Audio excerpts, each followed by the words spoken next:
particular live session, I'm going to share with you the true nature of wisdom, knowledge, and understanding. This particular live session is going to be quite insightful, and then I implore you to watch this live session till the end because I'm going to actually nail it down with my novel research discovery and my novel research publication. Now, with no further ado, I want us to dive deeply into what understanding is, what knowledge is, and what wisdom is. And that is why I have this diagram right before me. And so we're going to, get to know the definition of understanding, knowledge, and wisdom so that we can actually distinguish, from either understanding or knowledge or wisdom, as the case may be. You understand? So now, the first definition that we're going to dissect is going to be that of the understanding. The capacity to grasp the meaning, significance, or nature of something. That is understanding. Then I want you to actually dissect this definition because you really need to understand the meaning and the importance of these definitions for you to, really understand the concept of what I'm trying to prove right here. So now, the capacity to grasp the meaning, significance, or nature of something. Well, when you look at this definition with cursory examination, you get to know that it's actually, pointing to what is synonymous to a tactile or haptic experience. So it's a kind of definition that is modeling, what should I call it? It's modeling genuine contact.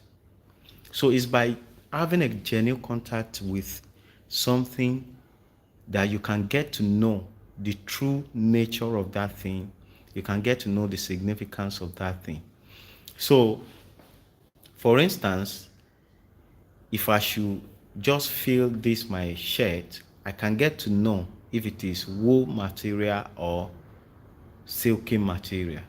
So it's by having a direct contact with what you're trying to describe that you can get to know the true nature of that thing in question. So now, the next thing that we're going to dissect will be knowledge.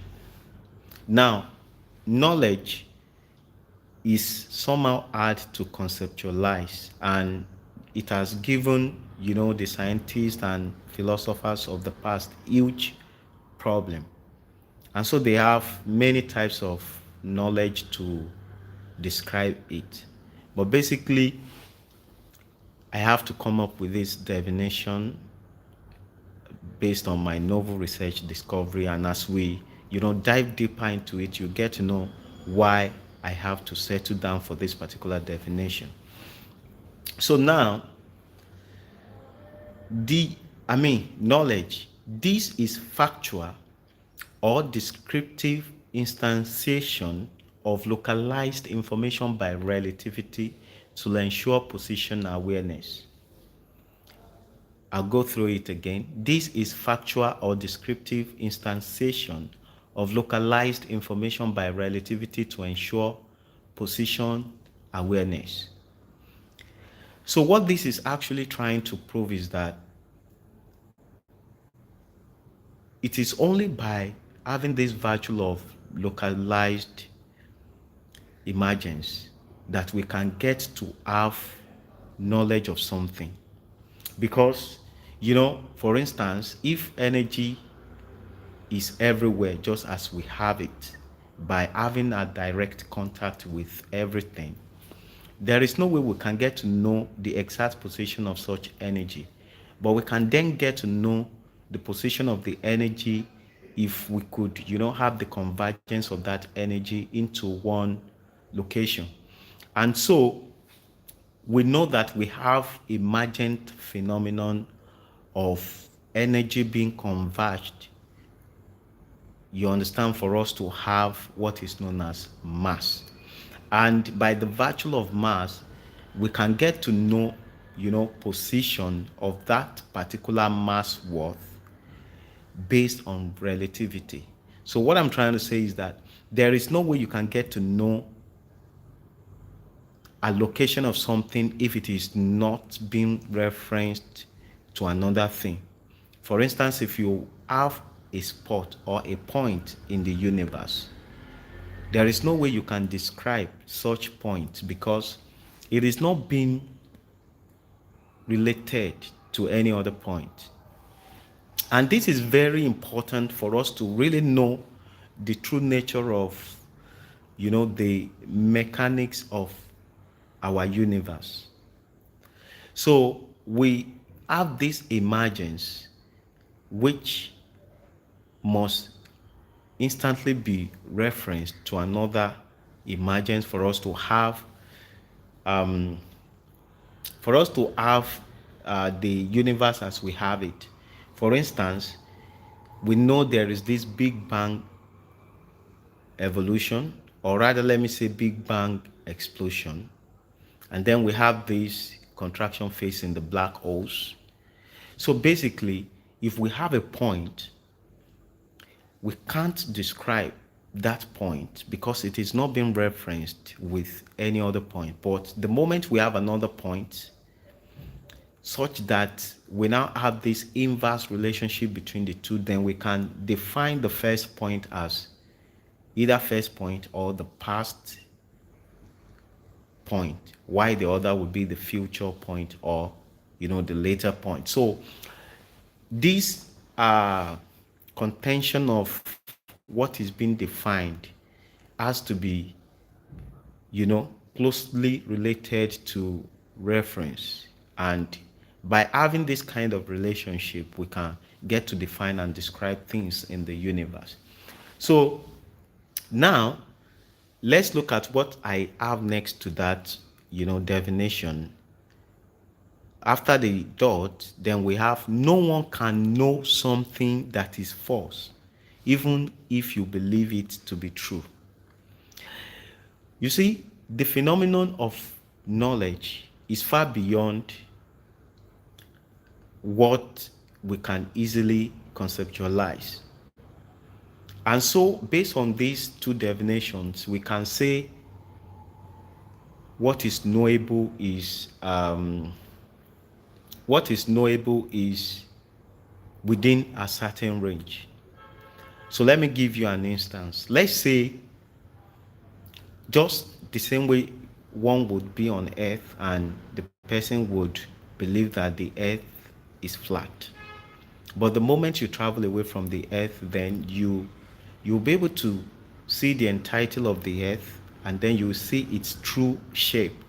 So there is a particular position where you must be to Earth for you to get the full reality of Earth. You understand? So the virtue of mass convergence comes with this emergence of suspension. And that is why what is knowable is within a range, because if I should use that example that I used, that if you should travel away from the Earth to a certain distance, then you see the full reality of the Earth, and then you know that the Earth is not flat. You understand? But then you will be delusional or deluded of the reality of the people on Earth. You understand? So you get that reality when you get closer to the people on Earth. You understand? So there is this trade-off in getting to know something. And that is why knowledge is so essential You understand? Because this trade-off of sacrificing your close range to, the Vatha, or yes, to, I think I got it right, like to other range which is not that close, by, having to sacrifice between the two. That is what we actually lead to what is known as consciousness. And you get to know that. So consciousness is embedded in information, and it works closely with, functional information, and you get to know that as we progress. So now we can actually say there are two ways by which we can get to know things, or rather say there are two ways by which we can get to know, I don't want to call it reality, by which we can get to know things in the universe. So by observation and then by experience. So now we're going to liken the experience to understanding, because understanding, the virtue of understanding, we have to genuinely experience something before it can actually be ascertained of the true nature or the significance of that particular thing. So why the knowledge will be tagged with observation. So just keep this in mind. As we progress, I will shed more light on that, and you'll get to know, what that is all about. So now the big fish in the house is this wisdom. Wisdom. So now let's see what the definition of wisdom is. The profound ability to apply knowledge, experience, and insight with sound judgment to navigate complex situations and make ethical decisions. So now that is what wisdom is all about. But then this wisdom, is more or less like something that is, operational in the universe, and it is somehow hidden. So there is something in the universe that makes the whole system to be, workable, and we're going to dissect that. We're going to get what that thing is. So now, for now, just keep that definition of wisdom in mind, and then when we move to, we're not going to move too far, and as you can see right here, you see that I have this short story about time, and then I tag time to be wisdom. Energy, I tag that to be understanding, and mass, I tag that to be knowledge. Why? Why is time is the same thing? I mean, why is time is, sorry. It's all right. So now, how, let me put it this way. Time is wisdom. In what sense? Okay. If you get to know how time works, then you get to know that time is the wisdom of the universe. So now, time has two identities.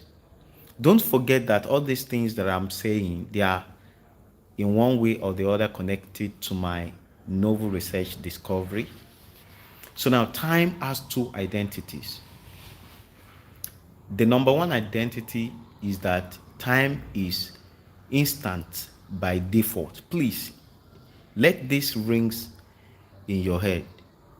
Time is instant by default. But when time is in relativistic scaling with energy, it becomes continuous. Then energy, on the other hand, has two identities as well. Energy is infinite by default. But then when energy is in relativistic scaling or in relationship with time, then it becomes discrete. Good. Now, there is this relationship between time and energy, and that relationship is inverse. So that is not, too difficult to decipher, because look at when you try to explore that relationship, you know that indeed it is true. So when I use the other diagram, which is time energy wave model, you'll be able to see this clearly. But what I will just briefly give you is that when time scales wide, energy will be so low. When you have an expanded, just as we have expanding cosmological space, you understand, that will allow energy to be stretched. And so we're going to have energy at low energy state. But I know you might want to argue that that is not what we'll experience in the expanding cosmological space. We know that expanding cosmological space is actually accelerating. And if energy is low, then we shouldn't have such acceleration. But then the key thing is that by the virtue of that expansion, we have this mass convergence. And then reaction of that mass convergence, we actually accelerate the expansion as we have it. And that is why mass worth, which to many scientists is considered as black, as dark energy or dark mass. You understand? So scientists believe that this dark mass or dark energy is responsible, for the expansion of the universe. Now, with my novel research discovery, you'll be able to see, the kind of arbitrary suspension that we have, which is actually traveling away from the mass convergence that we have by the virtue of time relativistic scaling to energy, which, contributes to that expansion. So now we're going to dissect the entire universe to know the whole mechanics of the universe, and with that we get to know what the true nature of wisdom, knowledge, and understanding is. So now the short story, the story I want to give you is just for you to have idea of, the underlying things or underlying occurrences in the universe. So now let's quickly go through the short story. Time is invincible. By the virtue of being instant will make time to be invincible. Meanwhile, energy is feasible by being infinite. Energy touches everything, energy is everywhere, and by that, energy is feasible. Though the entirety of energy spectrum might not be feasible to human eyes, but we have, some feasible spectra that human eyes can actually see. So by being able to see part of light that our eyes is able to, that our eyes are able to capture, that is enough reason for us to believe that energy is feasible. You understand? So, and that is why I can just say that energy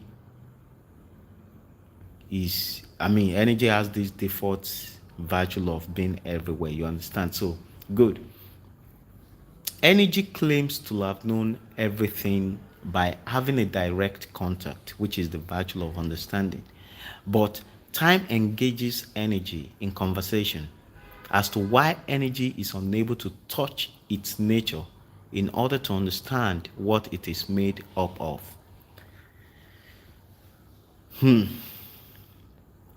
So now let me shift this to this side.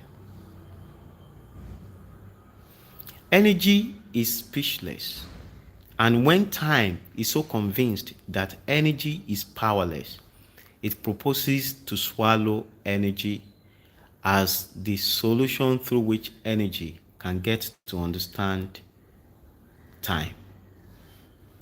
Energy agreed, and when time has swallowed energy, energy gets to know the true nature of time, it jumps out to suspend time, but time encapsulates it as a mass worth. Okay, that is the short story. But then let me just expatiate on the short story. The thing is this: energy thought it could, be smarter than time, because when it got to the bottom of time's belly, energy realizes that time is unable to actually reach the bottom of its, belly. It is being suspended. And that is because in that region there is this huge pressure, huge temperature, and all that. So with that, energy thought it could, use that to suspend time and then resume its default status, which is to be infinite. So it jumped out of time's belly and then suspended time, and because of that, energy was able to, to resume its default status. But before energy could know what was happening, time had, come through and then encapsulate energy in form of mass worth. Now that mass worth is more or less like a kind of imprisonment, or that mass worth has imprisoned understanding. And it is for this reason that we have understanding to be per dimensions. And then we have knowledge to be per dimensions. So you will get to know why we have this structure in the universe as we move to the next diagram. So now, with no further ado, let's dive into it. So there is another diagram I want to use. So let me quickly move to that region. Okay, let me use this. I want to use this particular diagram because it has everything I want to use. So I have so many, diagrams of time energy wave model. So I can use this one. So now, this diagram that we have here, if I should reduce it, this is known as time energy wave model. And then the blue curvature is the trajectory of time, while the red curvature is the trajectory of energy. Now, right inside it, you could see that we have equilateral triangle that has been nested. But then at that event horizon, we have it being flipped. So the inverse of that is what, constitutes the contracting phase of black holes. You understand? So this is the entitle of the universe. And we have the entitle of this diagram based on this formula at the left top corner. The formula that reads as dt dm equal to capital Um plus 4m. Now this formula is so powerful to the extent that it fits back on itself. So what I mean by that is that it's a kind of formula that you can actually insert input to generate an output, then use that output as input to generate further output. That is how you can apply that formula of everything for you to finally get, the major result. And you see how that has to be like that as we progress. So now, the TDM represents the curvature of time to energy, and you can see that the capital Um plus 4m is a linear solution, and so it is nested right inside the curvature. But then when you apply this formula of everything, let's say you use the mass worth of electron in the place of the two m's, what you are going to get would be this classical mass worth, which is 2,277,250,000 kilograms.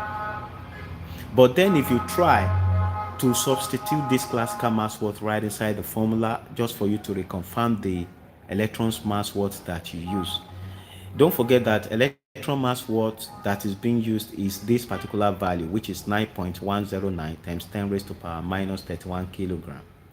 But then if you should put this classical mass worth right inside the position of the 2m's, what you will get will then be 9.109. It will be 9.109 times 10 raised to power minus 32 kilogram. Then with that, you know that the value is smaller to that initial mass worth of electron. And what we have on that mass worth is that it has been decayed. And it's an indication that it has been shifted into the black hole. So what that is telling us is that this vertical trajectory, which is the instant trajectory of time, we can only apply it one time if we must get the exact location of electron or get the exact location of its counterpart.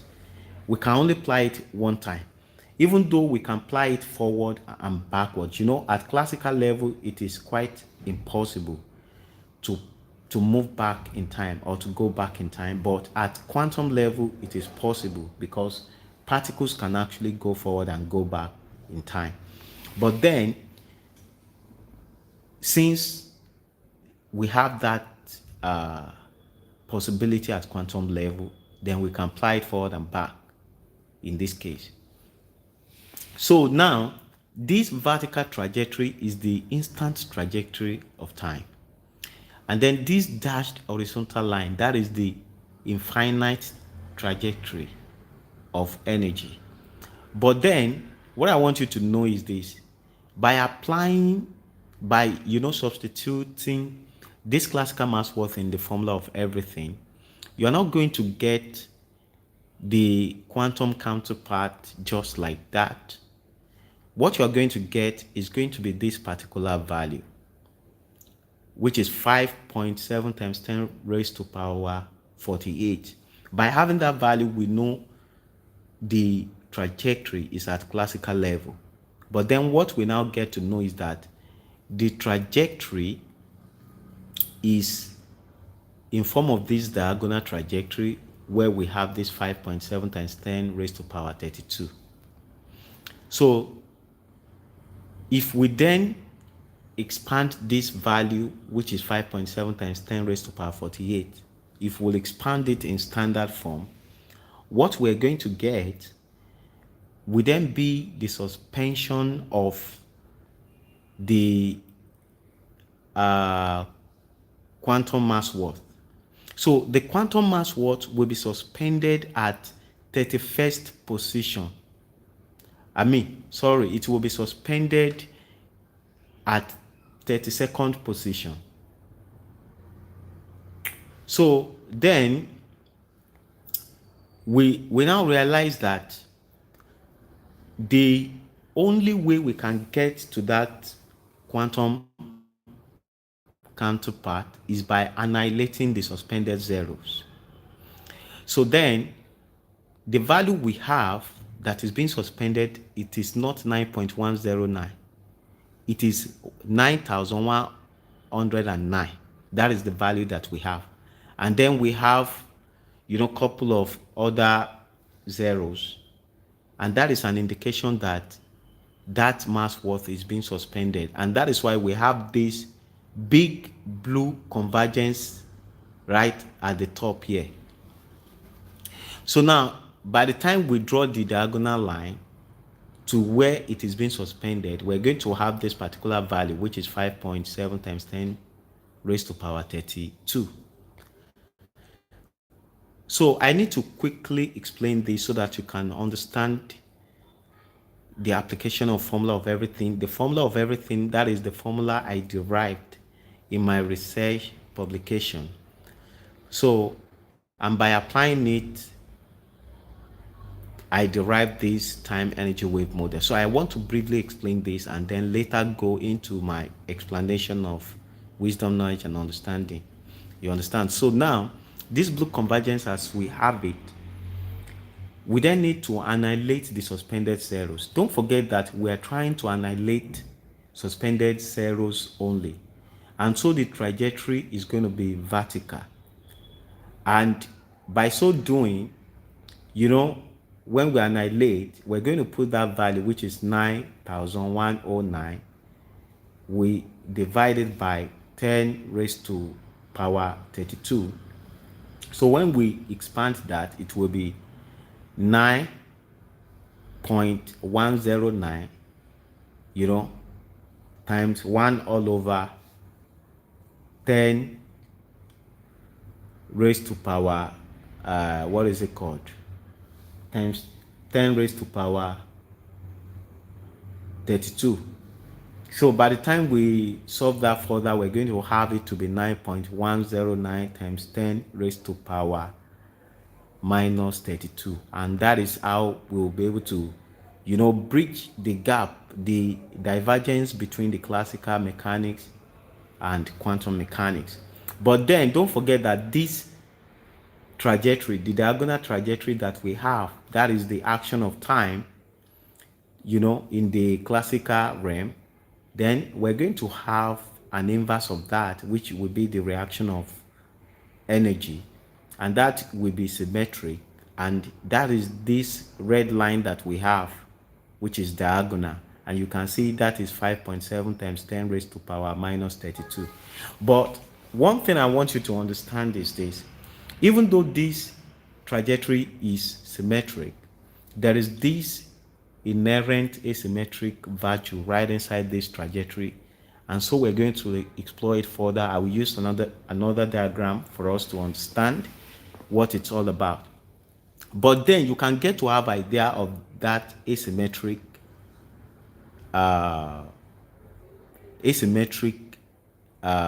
nature by just dissecting what time slice is. By the virtue of energy being discrete in relativity to time trajectory, which is continuous, then we know that the trajectory, the momentum of energy will be shorter to the momentum of time.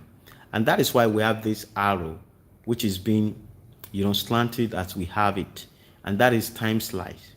So basically, the arrow will be going forward as time is actually moving forward. Now, in this expanding phase of this equilateral triangle, what we have there is that time is ahead of energy. And because of having that, then we can have causation to precede effect. And so we have cause, effect, phenomena right inside the expanding phase. So, but in the black hole, what we have is different, because at this present phase, or at this event horizon, we can call it present phase. So this cosmological expanding phase, we can call it the past, while this black hole can be called the future. And then this event horizon, we can call it event horizon or call it the present phase. Now, this present phase, you can see it is so tiny, it is so expanded to allow for convergence of mass worth, convergence of arbitrary suspension. So here we have classical arbitrary suspension in form of this big blue circle. And then we have another big convergence, which is quantum arbitrary suspension. But then what I want you to take note here is that we have this classical mass worth, the real classical mass worth, right inside this system. But if you look at the quantum realm, there is nothing of such. Then we now have the real quantum mass worth outside, even the outside time energy wave model. So this is telling us that where quantum mass worth is feasible to be instantiated, that is at higher dimension.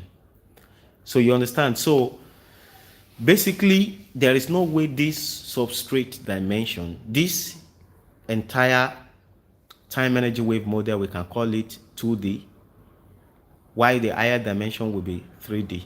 So there is no way we can get to, there is no way this 2D can actually harness its full potential without being connected to higher dimension. So that transition from substrate dimension to higher dimension is what I call complex system. And when you look at it, it's until when we have the spontaneous symmetry breaking at this quantum arbitrary suspension, you understand? I call it quantum nucleus because the instantiation of electron will be right inside the nucleus. So now we have angular momentum right here. So we're going to have constantly accelerated momentum that we synchronize the momentum such as to maintain this vertical trajectory of time. And once we have the momentum of mass convergence to align with the curvature of this energy, we're going to have standing wave.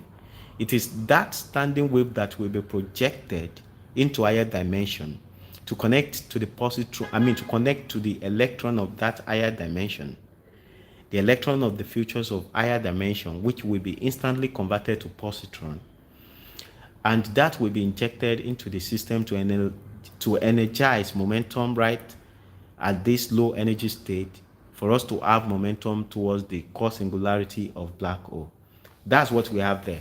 But then, right at this present phase or event horizon, energy must be energized for us to have momentum into the black hole.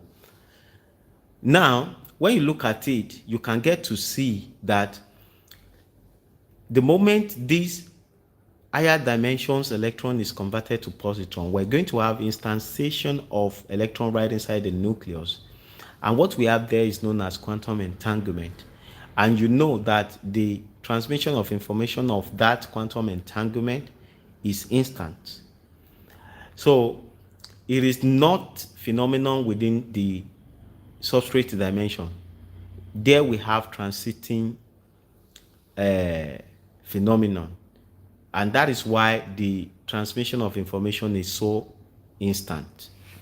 Okay, it is that instant transmission that gives us what is known as objective conscious experience. So we can only get the virtue of consciousness at this present phase. So now the moment we get to that, we get connected to the positron of higher dimension, the feedback of that information will be sent back to the classical mass worth, and it's until then that classical mass worth can then be genuinely conscious of itself, which is known as self-awareness. So the objective conscious experience will give us self-awareness by getting to know the exact position of quantum mass worth in relation to the exact position of classical mass worth. Take note of that. So now, the moment that positron is injected into the substrate dimension, we're going to have momentum towards the black hole, but then get to see that we have suspension right inside the black hole towards the core singularity. And the suspension that we have is known as neutron star suspension. So now, when you look at the momentum right here, look at the time slice, you can see that the arrow is pointing back. So what we have here is that energy is being energized here. The momentum of energy is ahead of time. And that is why what we have right here could not be classified as sequential phenomenon. And so there is nothing like cause preceding effect. So what we have in the black hole is that effect precedes causation. You understand? And what we have in the black hole is that causation is ahead of effect, unlike what we have in the cosmological space, which is causation, comes before the effect. So now this phenomenon, as we have it, that will allow us to have what is known as subjective conscious experience. So the moment we have the remnant of electron, because the base value of electron will be decayed by applying formula of everything, the base value of electron will be decayed to 1.1, you know, while the power of electron will remain intact, which is minus 31. So that base value will then swing forth and back, which is synonymous to quasar-like signal. That is what we have in the core singularity of the black hole when you apply formula of everything.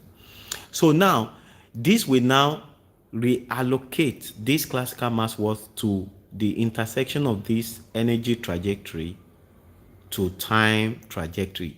That is where the classical mass worth is supposed to be. And once we have that, then we have the subjective conscious experience. Now, to explain this in such a way that you understand, there is something that the classical mass worth must be related to. Because, I said it the other time that there is no way you can define something without any reference to another entity. So, the entity that this classical mass worth ought to connect to is undefined in the nucleus, unless it is projected to the higher dimension. And then that higher dimension positron will be injected. So now we have the objective conscious experience that we have is from the higher dimension. And that is what the subjective conscious experience will then internalize to relocate. So the objective conscious experience will give us self-awareness, while the subjective conscious experience will give a needed relocation that we align with what we are being conscious of. So that will then become our subjective reality. So now this is the mechanics of consciousness. And then I will use it to explain, understanding, wisdom, and knowledge. Don't forget that here we have another suspension, which is inflationary suspension. So, formula of everything with time energy wave model, they are complete theory, because we have everything that you have been taught in the physics right inside it. Even we have the nuclear fission and nuclear fusion right inside this diagram. If you want to know more about all those things, you can actually, watch the videos that I've uploaded. Better still, watch Shotadiology. Shotadiology, I have its video to be in series because it's a field on its own. So it's a kind of proposed field that can actually, widen your horizon on this particular novel research discovery. So now, once we know what consciousness is, now you can see that consciousness is encoded in instant transmission of information. But then if you look at what we have right here, by the virtue of that standing wave, we have genuine contact to this, quantum mass worth. But then we have this classical mass worth being suspended. That gives us the virtue of observation, which is, tagged to knowledge. And then the genuine contact that we have here gives us the virtue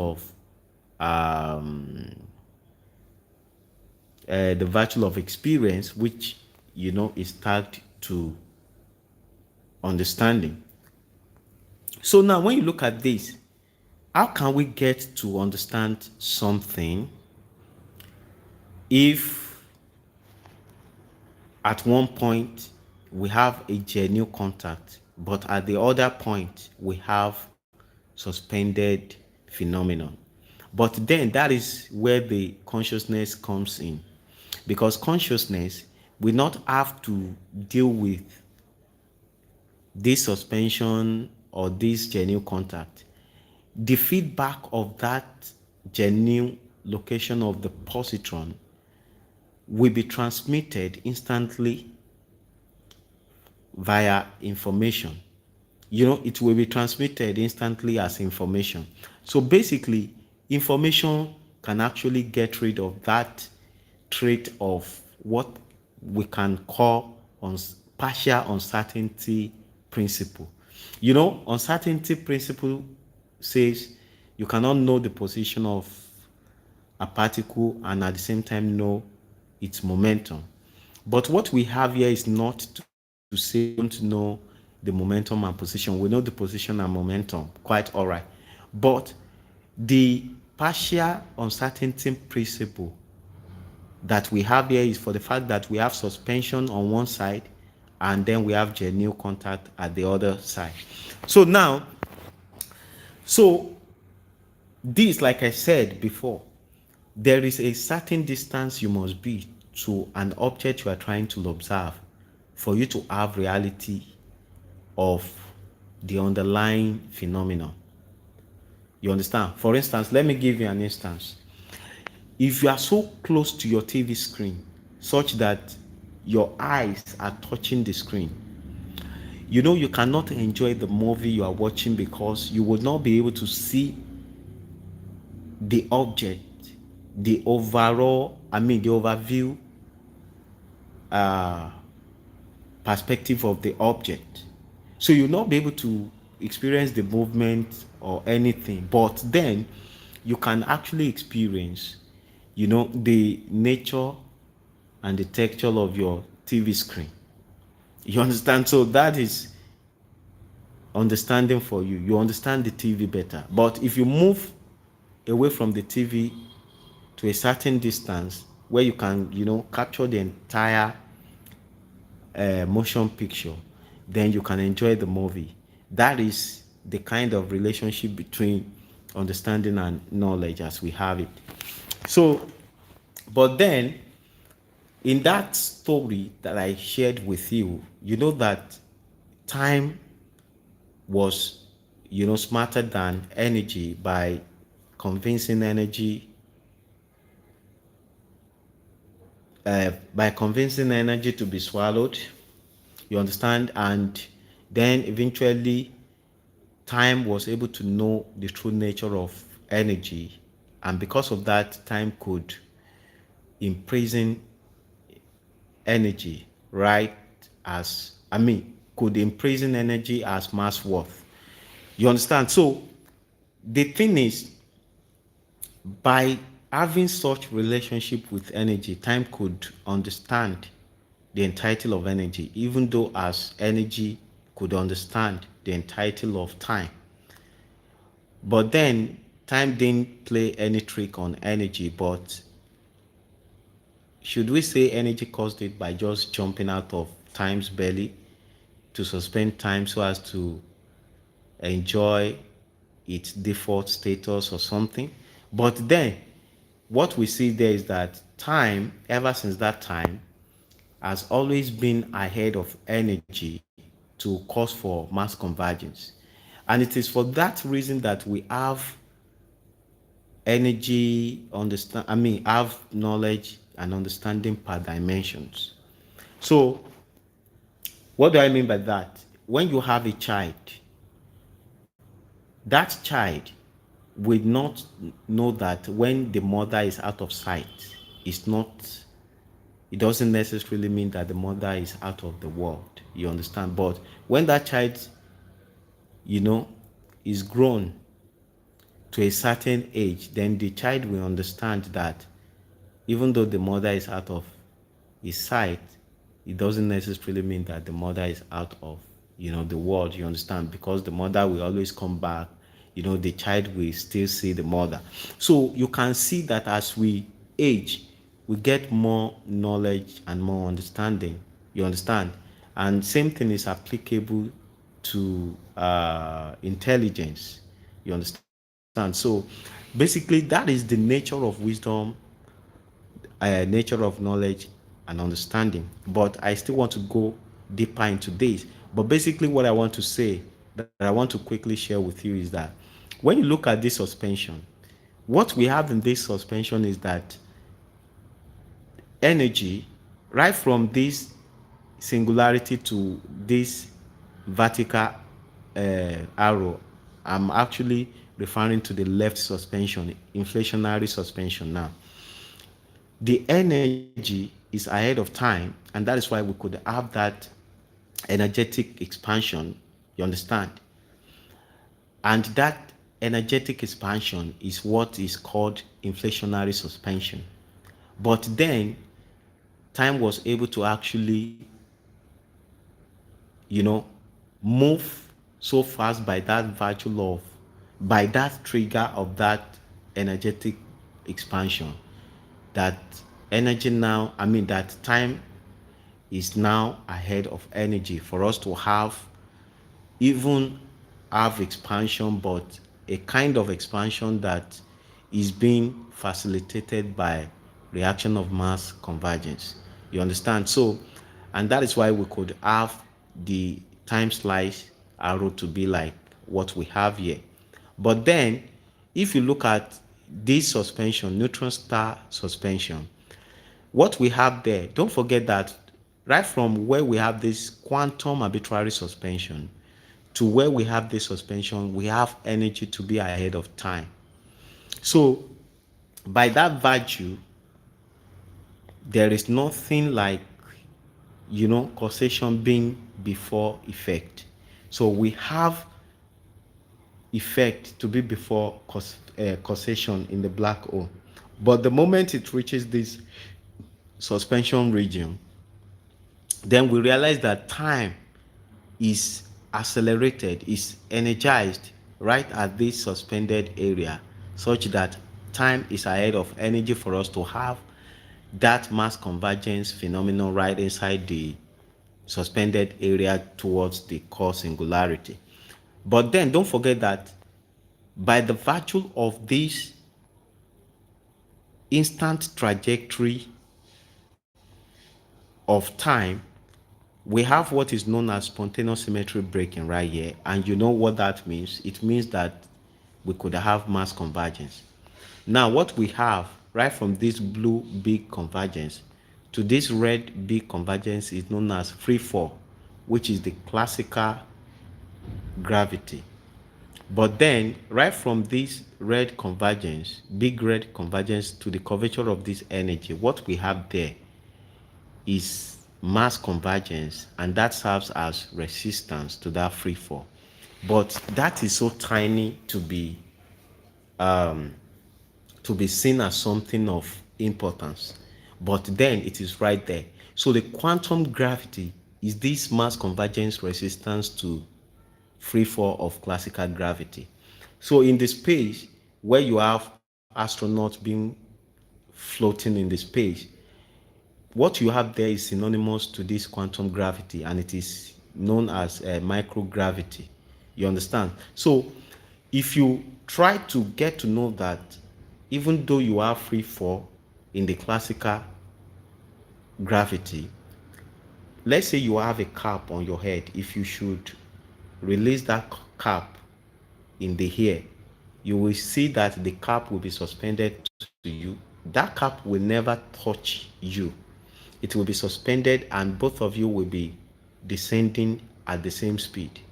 So the cap will only touch you when you when you touch the ground. You understand? So with that, you can get to know that there is this suspension, which is the quantum gravity, and then we have this free fall, which is the classical gravity. So then that is quantum gravity for you. But then we shouldn't forget that we have this virtue of observation and experience for us to know reality. And by using formula of everything to unify quantum mechanics to classical mechanics, then we're able to get the true nature of experience and observation. So I'm going to cite one example that will better explain observation and experience. Now, let's look at a situation where you have an external observer observing an object that is approaching an event horizon. At that event horizon, the object will appear to that external observer as being static. But then, the object itself is not experiencing any delay nor any stoppage. So the object will actually go into the black hole smoothly without any delay. But then, which of these uh, situations, which of these situations is correct? Is it the object that is going to the black hole without any delay that is correct, or the observation of the external observer that is correct? Which one? But if we dissect this quite all right, we can get to know that the two situations are correct. In what sense? I will explain. Now, don't forget that we have standing wave the moment we have the curvature of mass convergence to align with the curvature of energy. And that doesn't mean that there is any stoppage. There is this momentum, but it is just a kind of momentum that is directionless. So by that interpretation, you can say it is ideal for that object to actually glide or to go into the black hole without experiencing any delay.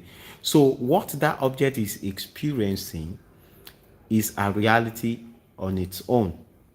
Now let's look at what the observer is observing.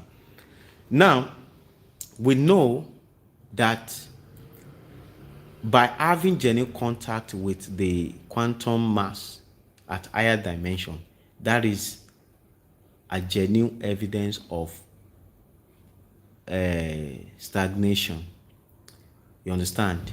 So